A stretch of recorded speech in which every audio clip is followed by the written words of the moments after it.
بات یہ ہوئی کہ کل آصف علی زرداری صاحب، مولانا نواز شریف صاحب، بلاول صاحب، اسحاق ڈار صاحب اور شہباز شریف صاحب ملے. آئینی ترمیم کے حوالے سے بات چیت ہوئی. مولانا نے آمادگی کا اظہار جو کیا ہے اس میں کس حد تک ڈرافٹ تبدیل ہونے کے امکانات ہیں؟ بہت شکریہ آپ کا. اور دیکھیے، مولانا صاحب ہوں یا مختلف اور پارٹیز ہوں، کسی کو بھی کانسٹیٹیوشنل کورٹ پر اعتراض نہیں تھا، بلکہ COD جب 2006 میں ہوا تو اس کے بعد PTI کے عمران خان بھی اس کے سگنیٹری ہیں کہ ملک میں کانسٹیٹیوشنل کورٹ ہونے چاہیے.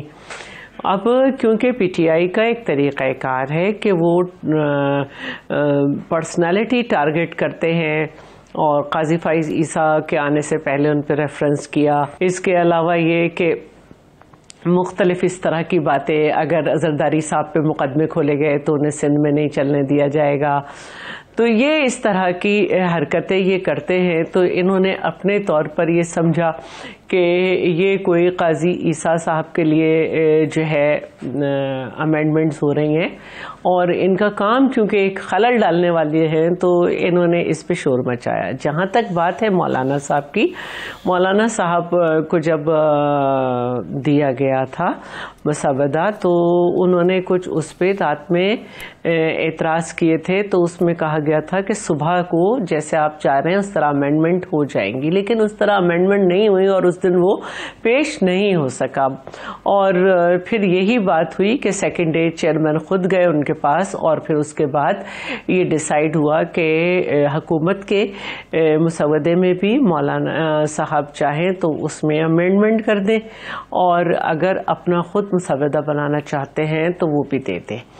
اور حکومت کا جو مسودہ تھا اس میں 3 شقیں جو تھیں اس میں کچھ امینڈمنٹس کی گئی تھیں، جس میں آرٹیکل 8، آرٹیکل 51، آرٹیکل 106. تو جب مولانا نے اس پر اعتراض کیا تو چیئرمین بلاول نے اس کو حکومت تک پہنچایا. حکومت نے اس میں لچک بہت زیادہ دکھائی. انہوں نے کہا کہ اگر مولانا صاحب کو اس پہ اعتراض ہے تو ہم انہیں ٹیبل ہی نہیں کریں گے. مطلب وہ کوئی ایسی چیزیں تھیں کہ اگر اعتراض آیا تو حکومت نے اس پہ وہی نہیں کیا. انہوں نے کہا ٹھیک ہے، اگر مولانا کو یہ نہیں پسند ہم انہیں ٹیبل ہی نہیں کریں گے.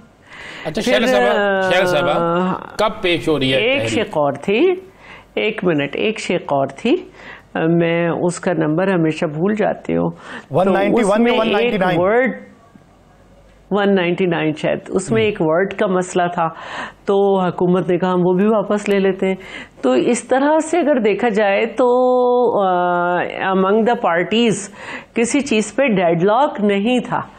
ایک ڈرافٹنگ میں جو بھی چیز آئی اس پہ یہی ہوا کہ جب اتنی جلدی نہیں کرنی چاہیے، بیٹھ جاتے ہیں دوبارہ.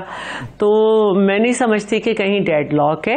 اب چونکہ شہباز شریف صاحب کی طرف سے بھی شاید یہ بات آ گئی ہے کہ شنگھائی کوآپریشن آرگنائزیشن کا جو ایک اجلاس ہے اس کے بعد کریں گے، تو اس کے بعد بھی ہو سکتا ہے. اور جہاں تک میرا خیال ہے کہ کل چونکہ مولانا نے کہا کہ ہمارا 80% کام ہو گیا ہے، تو پیپلز پارٹی نے بھی کہا ہے کہ ان کا کام بھی تقریباً 80-90% کی بات آئی ہے. تو اگر یہ لوگ جلدی کر لیتے ہیں تو پھر ہو سکتا ہے کہ اس ویکینڈ پہ ہو جائے، ورنہ اگلے ویکینڈ پہ ہو جائے گی. ویکینڈ پہ ہوگا. اچھا آپ نے کہا کہ میرا خیال ہے ایک یہ جو آئینی عدالت میرا خیال ہے ابھی تک اینڈ نہیں، جی جو فائنل چیز ہوئی تھی آئینی عدالت کے حوالے سے جس میں عمران خان کے بھی سائن موجود تھے، لیکن اگر اس معاہدے کو ہم دیکھیں، اس چیز کو ہم دیکھیں تو اس میں تو یہ لکھا ہوا ہے کہ آئینی عدالت کا جو سربراہ ہوگا یا آئینی عدالت کے جتنے لوگ ہوں گے ان کو سپریم کورٹ کے سینئر ترین ججز ہوں گے اور سپریم کورٹ سے ہی انہیں لیڈ کیا جائے گا. یہ کسی جگہ لکھا ہوا ہے کہ انہیں وزیر اعظم جو ہے وہ نامزد کرے گا؟ دیکھیے اس وقت اس کو اتنی گہرائی میں نہیں گئے تھے. جب ایک بات طے کرنا کہ یہ ہوگا وہ الگ بات ہے، لیکن جب ایک قانون بنایا جا رہا ہے تو اس کو جو ہے فرسٹ ٹائم تو کسی طرح کچھ کرنا ہوگا نا. اور یہ ترمیم کرنے کی ضرورت نہ آتی اگر اس وقت جو ہے وہ 19ویں ترمیم نہ کی جاتی. تو پتہ نہیں کن کن کے دباؤ میں آ کے یہ ہو گیا تھا، لیکن جب فرسٹ ٹائم ہوتا ہے تو اس میں سب کو پتا ہے کیسے ہوئی تھی. یہ نہ ہو کہ اس کے بارے میں بعد میں یہ وہی یاسر والی کہ کچھ عرصے بعد یہ ہو کہ یہ بھی ترمیم پتہ نہیں کس کے کہنے پہ ہوئی تھی، سب کو پتا کیسے ہوئی تھی. یہ تو نہیں ہوگا. نہیں، جب consensus among the political parties ہو رہے ہیں اور ورڈ ٹو ورڈ جو ہے وہ گزرا جا رہا ہے اور بیٹھ کے کام کیا جا رہا ہے، تو اس کی ذمہ داری 18ویں ترمیم کی طرح پارٹیز خود لیں گی.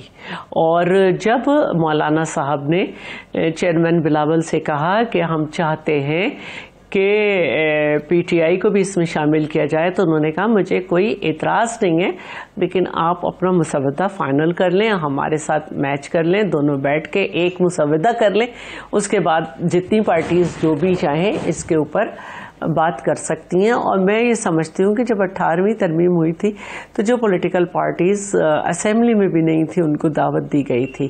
کل ہمارے ملک میں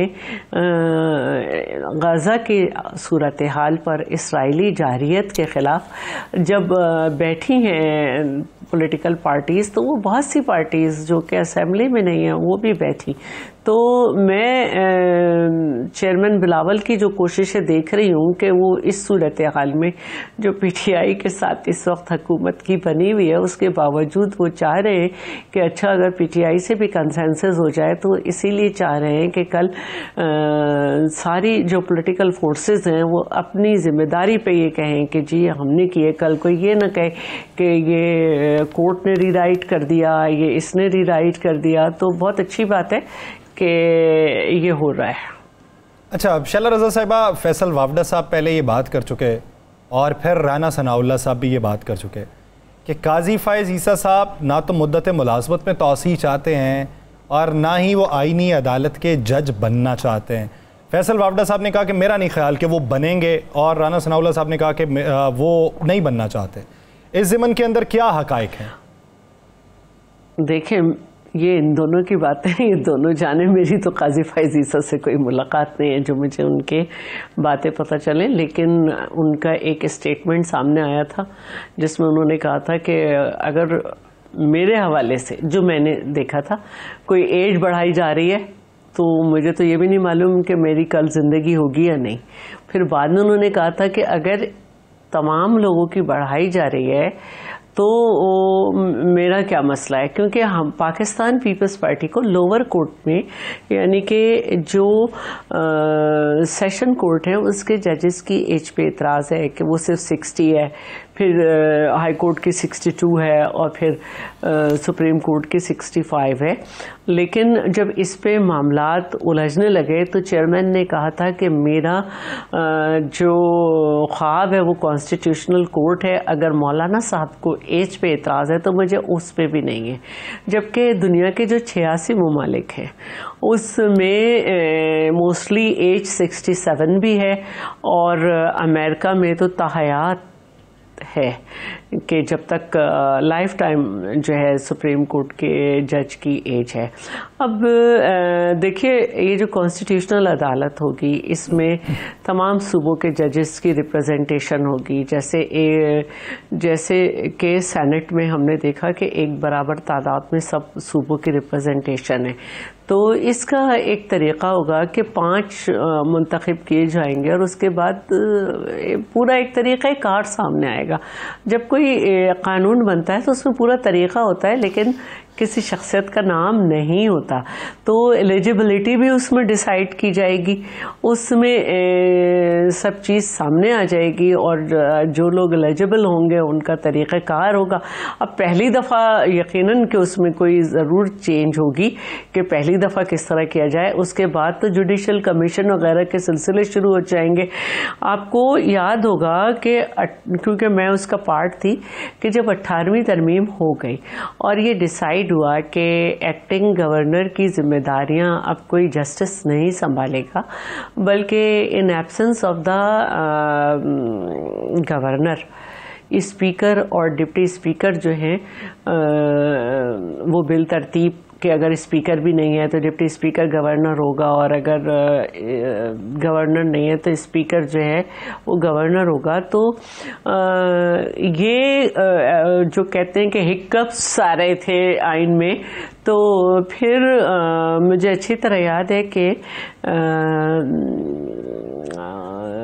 ہمارے نثار کھوڑو صاحب تھے، تو انہوں نے ایز اسپیکر ایک حلف خود اٹھایا کہ میں اسپیکر سندھ اسمبلی جو ہے وہ ان ایبسنس آف گورنر یہ فرائض انجام دوں گا.